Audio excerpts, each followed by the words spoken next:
1, 2, 3.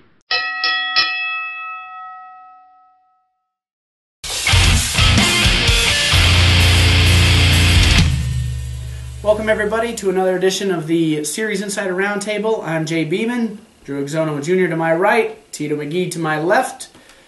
May 9th is less than a week away. Stage 2, main evented by KC Karrington, Stephen Kennedy. Best friends, tag team partners for 10 years. First time ever that they will go one-on-one. This is a huge match. Major implications. Tito, let's go with you first. What do you think of our first time ever main event? I sort of feel bad for Kennedy because season 1 it was just a rough year for him, and he's like, okay, season 2, I got this. This is my year. Here comes KC Karrington. Kicked him where the sun don't shine, and it's heartbreaking. Someone that you call a friend come and just do that to you, and now he has a bigger challenge in front of him and facing his best friend. Best friend now. And you say former best friend, former brother. I mean, these guys were in arms, tag team wrestling for years and years and years. And I was shocked when he walked down. I think the crowd kind of gasped for a second, at least those that were aware of it. And, it wasn't just that he came in and betrayed him. He came in and destroyed him in the ring.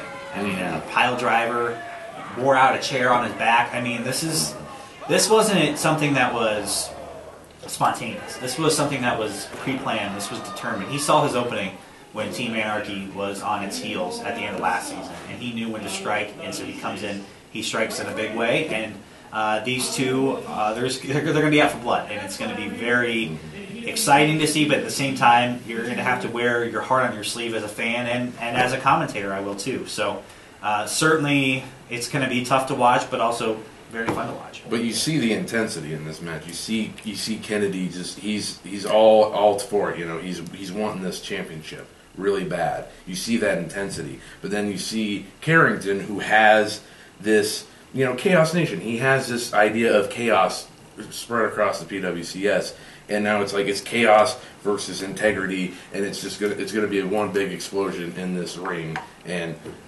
part of me looks forward to it because it's going to be a great match. But at the same time, I want to make sure that I see, fairness in there, but that may not happen with Karrington. Well, and Kennedy, you say integrity, it's newfound integrity, and something he struggled with, because like you said, he really struggled last year, and he was on the brink of retirement. He comes out, and he really falls flat. No other way to put it.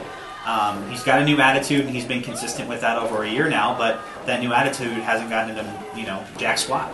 So if he's in the ring with Karrington, is he going to go back to his old ways, or is he going to have to go to a place that he doesn't want to go anymore? And it was a great match with Gary J. And you saw it. He got screwed by Greg Jovi. You saw that he was almost there, got screwed, and then that happened. And now it's just he needs to make sure he stays in that, like you said, integrity, or does he slip back to his old ways? Especially with Karrington there to remind him of what he used to be. Yes. Hopefully he does keep this new attitude, new frame of mind, because I think you're right. I think Karrington, that might be, I don't know, don't claim to know what his ultimate goal here is, but it wouldn't surprise me if that was part of it, if it was to ruin Kennedy's reputation, bring him down from this perceived high horse that he now has put himself on. I've noticed on social media, KC Karrington's been using the hashtag #BelieveInVillains. You said, he kind of swooped in like this has been a master plan that he's been building for a while. He's been watching. He saw that Team Anarchy was for sale. He came in, he bought it, he showed up, and he made his mark.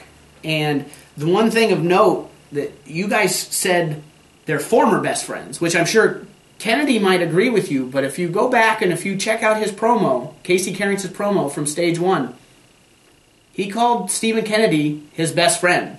Not his former best friend, his best friend.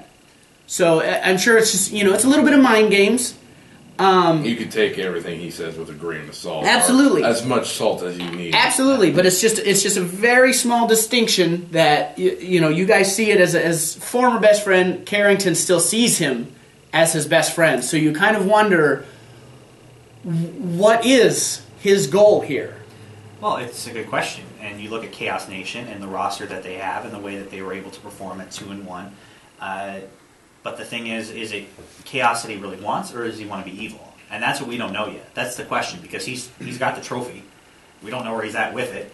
You know, he wandered off with it at the end of the show, and JoJo's lying in a pile of his own, you know what. And I can't fathom what his actual plan is, but it's not good.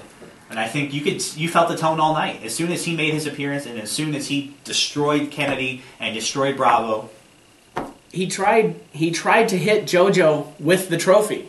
He did not succeed, thankfully, but he obviously has no respect for our organization and for our trophy or who it represents. So that's interesting. Yes.